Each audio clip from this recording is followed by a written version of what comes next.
आज है 9 सितंबर 2025 दिन मंगलवार। Welcome back to KD Bharat. तो चलिए देखते हैं आज की 15 फटाफट बड़ी खबरों को।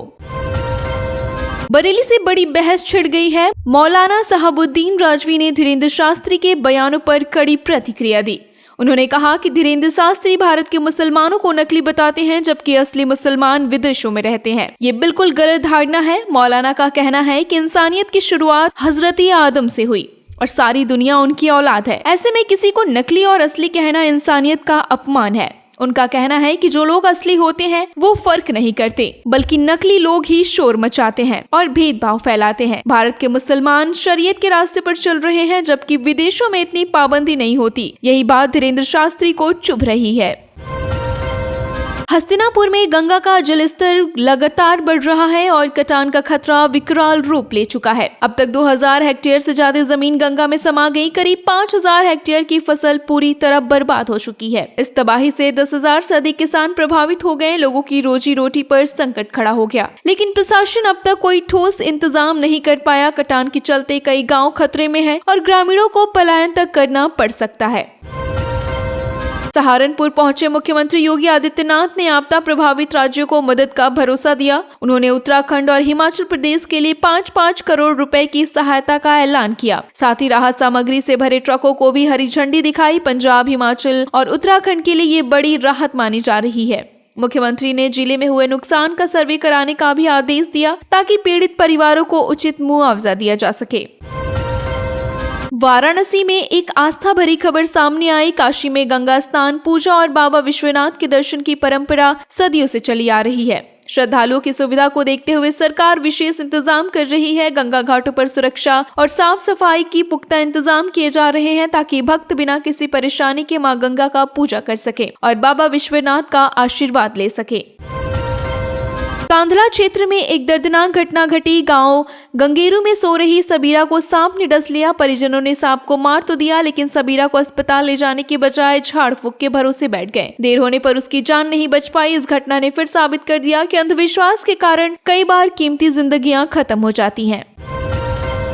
कुशीनगर जिले के खड्डा इलाके से एक चौंकाने वाला मामला सामने आया। 10 साल की सजा काटकर जेल से लौटा एक व्यक्ति जब अपने घर पहुंचा तो देखा कि उसकी पत्नी और बच्चे पूरी तरह मुस्लिम रीति रिवाज अपनाने लगे हैं। पत्नी 5 वक्त नमाज पढ़ रही थी और बच्चे मदरसों में पढ़ने लगे थे। यहाँ तक कि उनके नाम तक बदल दिए गए थे। जब पिता छोटे बेटे को लेने मदरसे पहुंचा तो उसने पिता को पहचानने से इनकार कर दिया। मामला पुलिस तक पहुंचा, लेकिन किसी पक्ष ने तहरीर नहीं दी। औरैया में पुलिस ने गौ तस्करों पर बड़ी कार्रवाई की। बिधुना और एरवा कटरा थाने की पुलिस ने संयुक्त अभियान चलाकर 16 तस्करों को दबोच लिया। उनके पास से 51 गोवंश भी बरामद किए गए। सभी आरोपियों को जेल भेज दिया गया। पुलिस की इस कार्रवाई से इलाके में हड़कंप मच गया और लोगों ने राहत की सांस ली। अमेरिका से एक बड़ी आर्थिक खबर आई है। डोनाल्ड ट्रंप का परिवार क्रिप्टो करेंसी के कारोबार से जबरदस्त मुनाफा कमा रहा है। रिपोर्ट्स के मुताबिक ट्रंप परिवार ने 2 नए क्रिप्टो वेंचर्स से कुछ ही हफ्तों में करीब 1.7 अरब डॉलर कमा लिए। इससे उनकी कुल संपत्ति 7.7 अरब डॉलर तक पहुंच गई। गोल्फ रिसोर्ट से लेकर क्रिप्टो एसेट तक शामिल है। हालांकि ट्रंप के टैरिफ फैसलों ने दुनिया भर के देश के साथ साथ भारत से भी रिश्ते खराब कर दिए।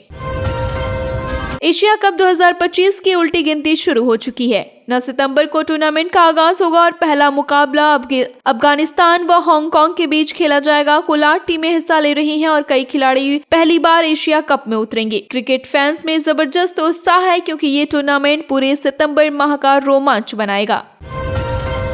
एनआईटी जालंधर में नौकरी की तलाश कर रहे युवाओं के लिए खुशखबरी है। संस्थान में कई पदों पर भर्ती निकली। इनमें technical assistant, junior engineer, superintendent, library assistant और स्टेनोग्राफर जैसे पद शामिल हैं। आवेदन की अंतिम तिथि 27 सितंबर है और इच्छुक उम्मीदवार nitj.ac.in पर ऑनलाइन आवेदन कर सकते हैं। राजस्थान सरकार ने युवाओं को बड़ा तोहफा दिया। विश्वकर्मा युवा उद्यमी योजना के तहत राज्य सरकार युवाओं को खुद का बिजनेस शुरू करने के लिए 2 करोड़ रुपए तक का लोन देगी। खास बात यह है कि ब्याज पर सब्सिडी भी मिलेगी। मुख्यमंत्री भजन लाल शर्मा ने इस स्कीम का ऐलान किया और कहा कि योजना राज्य में रोजगार बढ़ाने में मदद करेगी।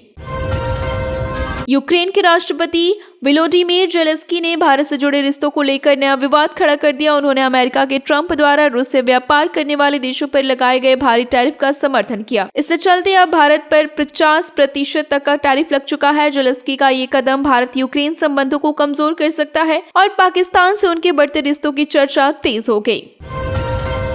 सोना चांदी के बाजार से ताजा अपडेट सामने आए। घरेलू बाजार में सोने की कीमत 606 रुपए टूटी और अब ये 1,07,122 रुपए प्रति 10 ग्राम पर आ गई। चांदी भी 977 रुपए गिरकर 1,23,720 रुपए प्रति किलो पर पहुंच गई। इंटरनेशनल मार्केट में भी सोने और चांदी दोनों में गिरावट आई। पिछले हफ्ते दोनों मेटल्स रिकॉर्ड स्तर पर थे, लेकिन अब मुनाफा वसूली और ग्लोबल कमजोरी के चलते कीमतें नीचे आ गई।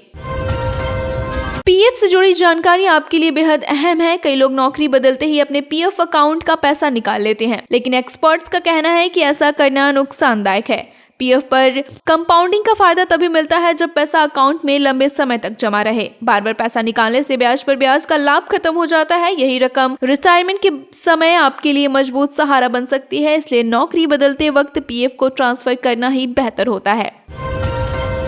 टेक्नोलॉजी की दुनिया में कल का दिन बेहद खास होने वाला है। एप्पल अपना AWE ड्रॉपिंग इवेंट 9 सितंबर को आयोजित कर रहा है। इसमें आईफोन 17 सीरीज लॉन्च होगी। रिपोर्ट्स के अनुसार इस बार आईफोन 17 एयर नाम से सबसे पतला मॉडल आ सकता है, जिसकी मोटाई सिर्फ 5.5 मिमी होगी। आईफोन 17 प्रो और प्रो मैक्स में नया रेक्टेंगुलर कैमरा आइलैंड और बेहतर डिस्प्ले देखने को मिल सकता है। फैंस इस लॉन्च को लेकर बेहद उत्साहित हैं।